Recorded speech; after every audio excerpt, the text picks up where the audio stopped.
তো আজ আমি 652D 43 এটা কিছু বেসিক ইনফরমেশন দিব। বেসিক যে মাদারবোর্ডের সাপ্লাই থাকার কথা, সেই সাপ্লাই থাকা সত্ত্বেও এবং প্রসেসর ভালো থাকা সত্ত্বেও প্রোগ্রামও ভালো, কিন্তু মাদারবোর্ড অন হচ্ছে না। তো সেক্ষেত্রে আপনারা কি করবেন, কি করণীয়, কি খারাপ হতে পারে আমি আজ তুলে দেবো আপনাদের মাঝে। সেক্ষেত্রে আমার ভিডিওটা না টেনে আপনারা সম্পূর্ণ দেখতে থাকুন। আর কেউ যদি যোগাযোগ করতে চান, আমার ডিসক্রিপশন বক্সে হোয়াটসঅ্যাপ নাম্বার দেওয়া থাকবে, চাইলেই যোগাযোগ করতে পারবেন। তো আল্লাহ হাফেজ, ভিডিওটা শুরু করা যাক। আসসালামু আলাইকুম, আপনারা দেখতে পাচ্ছেন 43W652D।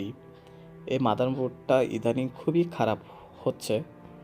তো সেক্ষেত্রে আমি কি খারাপ হয়, বেসিক ইনফরমেশনগুলো আমি আপনাদের সামনে তুলে ধরবো এবং আমি কি খারাপ পেয়েছি তাও আমি আপনাদেরকে বলবো। আমার ভিডিওটা না টেনে আপনারা সম্পূর্ণ দেখতে থাকুন। আর নতুন যদি কেউ হয়ে থাকেন, লাইক অ্যান্ড সাবস্ক্রাইব করে জুড়ে থাকবেন।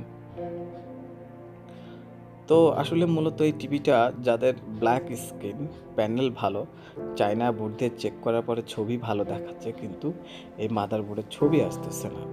তো সেক্ষেত্রে একটা 1 ভোল্ট যদি মিসিং থাকে, সেক্ষেত্রে আপনার ছবি কিন্তু ব্ল্যাঙ্ক দেখাবে, সাউন্ড টাউন্ড সবই আসবে, ব্যাকলাইট সব চলবে, কিন্তু ছবি দেখাবে না। তো সেক্ষেত্রে একটা মাদারবোর্ড থেকে আপনারা আমার এই ধরনের 48-এর একটা এই টিভি 652D 48-এর একটা মাদারবোর্ড সার্ভিসিং ভিডিও আছে, আপনারা ওটা দেখে আসলে ক্লিয়ার হতে পারবেন কোন জায়গায় কত সাপ্লাই থাকলে এটা পারফেক্টভাবে ঠিক হয়।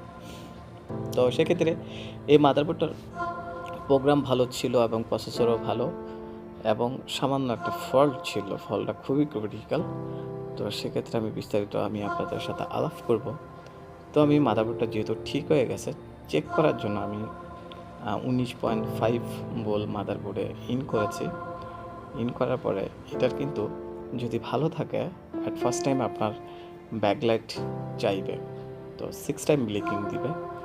যদি ব্যাকলাইট না পায়, ব্যাকলাইট পাওয়ার পরে যদি সে প্যানেল না পায়, সেক্ষেত্রে আপনাকে 5 টাইম ব্লিকিং দিবে। দুইটা সিগন্যাল দিবে আপনাকে, একটা 6 টাইম, একটা 5 টাইম, যদি কোনো ধরনের প্যানেল মিসিং থাকে বা কোনো ধরনের ব্যাকলাইট মিসিং থাকে। তো সেক্ষেত্রে এটার এই মাদারবোর্ডে কিন্তু 6 টাইম ইনভার্টার আইসি খুবই কম খারাপ হয়। মূলত আমি পেয়েছি শুধু ব্ল্যাঙ্ক স্ক্রিন এবং প্রোগ্রাম খারাপ, হয়তো প্রসেসর শর্ট। তো আপনারা যদি এই ধরনের ফল্টের সম্মুখীন হন, সেক্ষেত্রে আমার সাথে চাইলে যোগাযোগ করতে পারেন। ডিসক্রিপশন বক্সে আমার হোয়াটসঅ্যাপ নাম্বার দেওয়া থাকবে। তো আপনারা দেখতে পাচ্ছেন এটা যে 6 টাইম ব্লিকিং করতেছে, সেক্ষেত্রে এটা ব্যাকলাইট সোর্স চাইতেছে। যেহেতু ব্যাকলাইট দেওয়ার পরে কিন্তু 5 টাইম দেবে। তো সেক্ষেত্রে আমার সব কিছু ভালো থাকা সত্ত্বেও কিন্তু এটা আমি খারাপ পেয়েছি, শুধু রেজিস্ট্যান্স খারাপ পেয়েছি।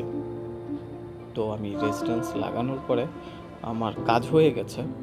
তো সেক্ষেত্রে ভাবলাম বিষয়টা আমি আপনাদের মাঝেও শেয়ার করি, যাতে আপনার কাজের ক্ষেত্রে হেল্প হয়।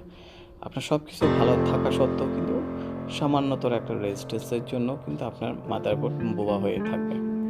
তো আপনারা ভালো করে ডিজিটাল মিটার দিয়ে খুঁটিনাটি ভালো করে চেক করে নেবেন কোনো জায়গায় রেজিস্ট্যান্স কাটা আছে কি না। সেক্ষেত্রে সামান্য কাজের জন্য হয়তো আপনি সব কিছু দেখার পরেও একটা সামান্য ভুলের জন্য কাজটা আনকমপ্লিট হয়ে থাকবে। তো আপনারা দেখতে পাচ্ছেন যে 6 টাইম ব্লিকিং দিচ্ছে।